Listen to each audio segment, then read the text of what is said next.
स्वागत है आपका अपने चैनल एकलव्य स्टडी पॉइंट पे। और मेरा नाम है सचिन और आज की इस वीडियो में हम पढ़ने वाले हैं क्लास 12th की ज्योग्राफी। और उसमें जो आपका जो फर्स्ट बुक का 6 चैप्टर है यानी कि द्वितीयक क्रियाएं, इसके मोस्ट इंपोर्टेंट एमसीक्यूज आज हम करने वाले हैं। तो आइए वीडियो को स्टार्ट करते हैं। आपको बताना चाहूंगा, अगर आप क्लास 12th के स्टूडेंट्स हैं और अगर आप नोट्स पढ़ना चाहते हैं तो आपके लिए नोट्स हमारी वेबसाइट पे अवेलेबल हैं। और सिंपल से स्टेप्स हैं वेबसाइट तक जाने के। आपको गूगल पे जाना है, eklavyastudypoint.com आपको सर्च मारना है।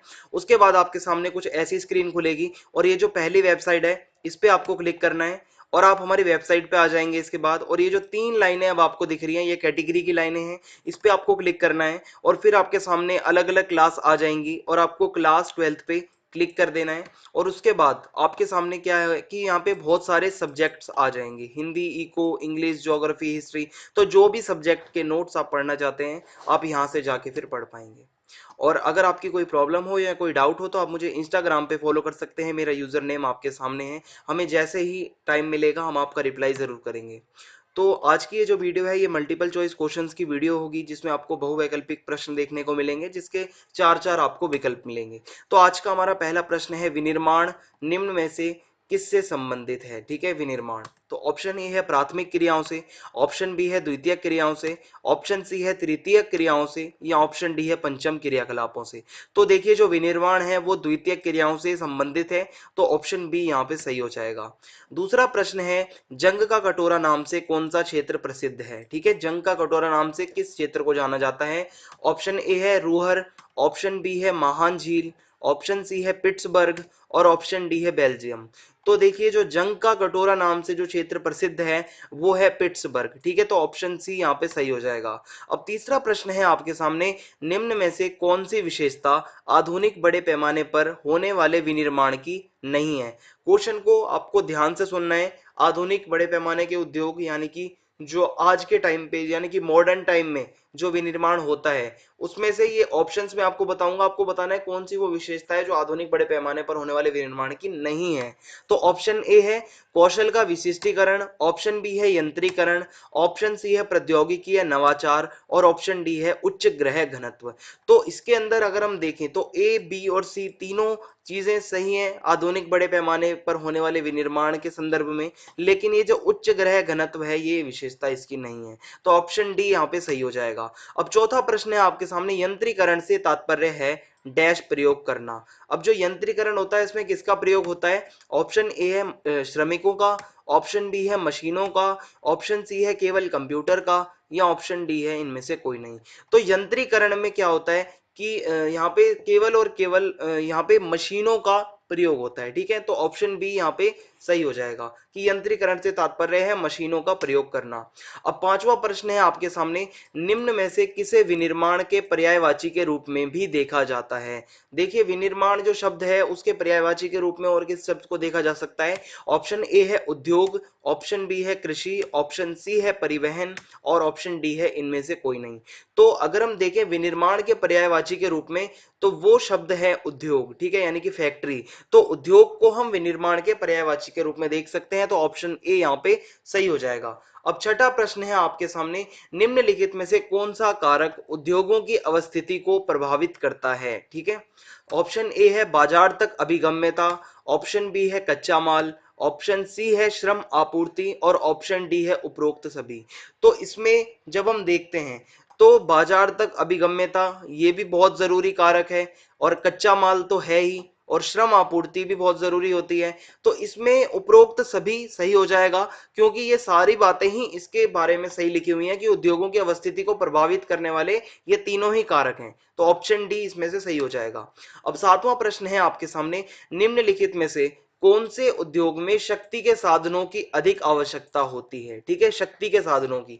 तो ऑप्शन ए है यहाँ पे कुटीर उद्योग, ऑप्शन बी है लघु उद्योग, ऑप्शन सी है एल्यूमिनियम उद्योग और ऑप्शन डी है इनमें से कोई नहीं। तो सातवें प्रश्न का उत्तर आप मुझे कमेंट बॉक्स में बताएंगे। ठीक है, क्वेश्चन मैंने आपको बता दिया है। अब आठवां प्रश्न है आपके सामने, वे उद्योग जो व्यापक विविधता वाले स्थानों में स्थित होते हैं और प्रदूषण नहीं फैलाते डैश कहलाते हैं। वो कौन से उद्योग होते हैं अब आपको बताना है। तो ऑप्शन ए है बड़े पैमाने के उद्योग, ऑप्शन बी है स्वच्छंद उद्योग, ऑप्शन सी है लघु उद्योग और ऑप्शन डी है इनमें से कोई नहीं। तो देखिए जो इसके अंदर जो स्वच्छंद उद्योग होते हैं, ये सही आंसर हो जाएगा, क्योंकि स्वच्छंद उद्योग वे उद्योग होते हैं जो कि व्यापक विविधता वाले स्थानों में स्थित होते हैं और ये प्रदूषण भी नहीं फैलाते। तो ऑप्शन बी इज करेक्ट।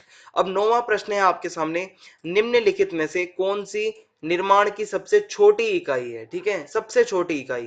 तो ऑप्शन ए है लघु उद्योग, ऑप्शन बी है बड़े पैमाने के उद्योग, ऑप्शन सी है स्वच्छंद उद्योग और ऑप्शन डी है जो है आपकी कुटीर उद्योग। तो इसके अंदर जो सही आंसर होगा वो होगा कुटीर उद्योग, क्योंकि ये निर्माण की सबसे छोटी इकाई होती है। अब 10वां प्रश्न है आपके सामने, निम्न में से कौन सी अर्थव्यवस्था में उत्पादन का स्वामित्व व्यक्तिगत होता है? ठीक है, आपको बताना है। ऑप्शन ए है पूंजीवाद, ऑप्शन बी है समाजवाद, ऑप्शन सी है मिश्रित, ऑप्शन डी है इनमें से कोई नहीं। तो इसके अंदर जो पूंजीवादी जो अर्थव्यवस्था होती है, इसके अंदर उत्पादन का जितना स्वामित्व होता है वो व्यक्तिगत होता है, पर्सनल होता है, प्राइवेट होता है। तो ऑप्शन ए यहाँ पे सही हो जाएगा। अब 11th क्वेश्चन है आपके सामने, यानी कि 11वां प्रश्न, निम्न में से कौन सा एक प्रकार का उद्योग अन्य उद्योगों के लिए कच्चे माल का उत्पादन करता है? ठीक है, तो ये बहुत इंपॉर्टेंट क्वेश्चन है और इसका आंसर आप मुझे कमेंट बॉक्स में बताएंगे। ऑप्शंस में आपको बताता हूं। कुटीर उद्योग, ऑप्शन बी है छोटे पैमाने के उद्योग, ऑप्शन सी है आधारभूत उद्योग और ऑप्शन डी है स्वच्छंद उद्योग। तो इसका क्या आंसर सही होना चाहिए आप मुझे बताएंगे।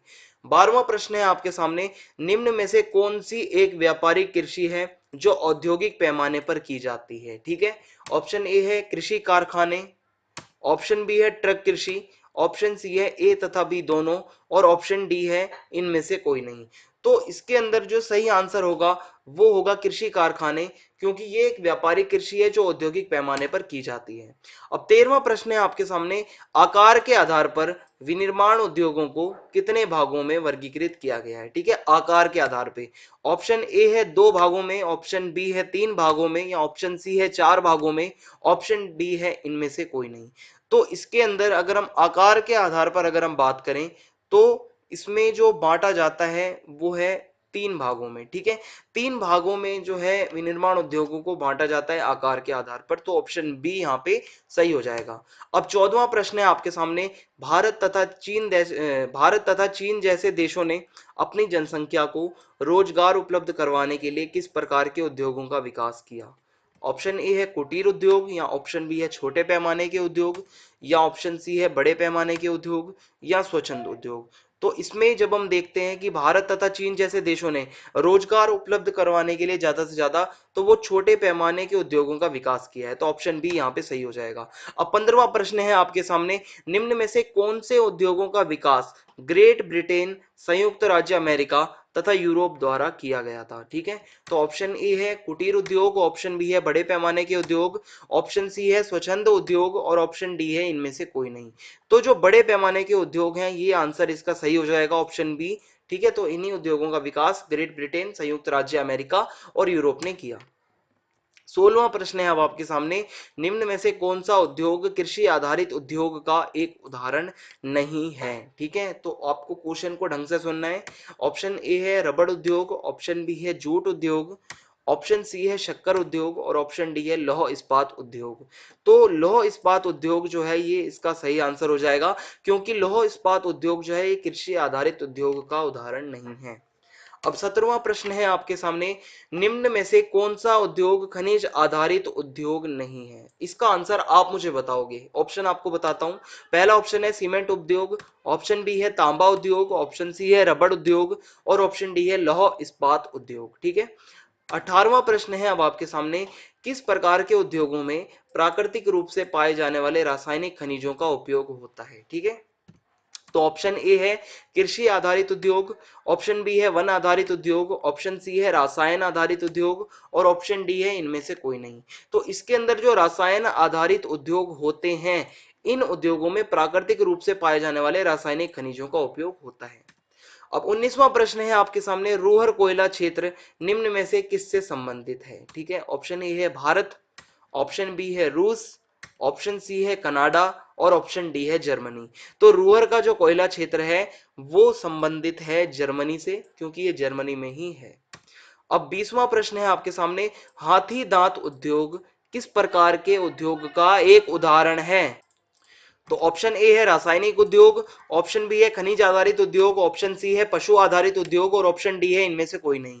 तो इसके अंदर जो हाथी दांत उद्योग है वो पशु आधारित उद्योगों का एक उदाहरण है। तो ऑप्शन सी यहाँ पे सही हो जाएगा। तो इस वीडियो में इतना ही था। अगर आपको वीडियो पसंद आई हो तो आप चैनल को सब्सक्राइब करना बिल्कुल भी ना भूलें, बेल आइकन दबा दें ताकि आने वाले वीडियोस की नोटिफिकेशन आपको मिलती रहे। वीडियो को लाइक करना आप बिल्कुल भी ना भूलें। कमेंट बॉक्स में आप आंसर बताएंगे जो क्वेश्चंस मैंने आपसे पूछे हैं, और वीडियो को आप ज्यादा से ज्यादा शेयर कर दें। जय हिंद, जय भारत, धन्यवाद।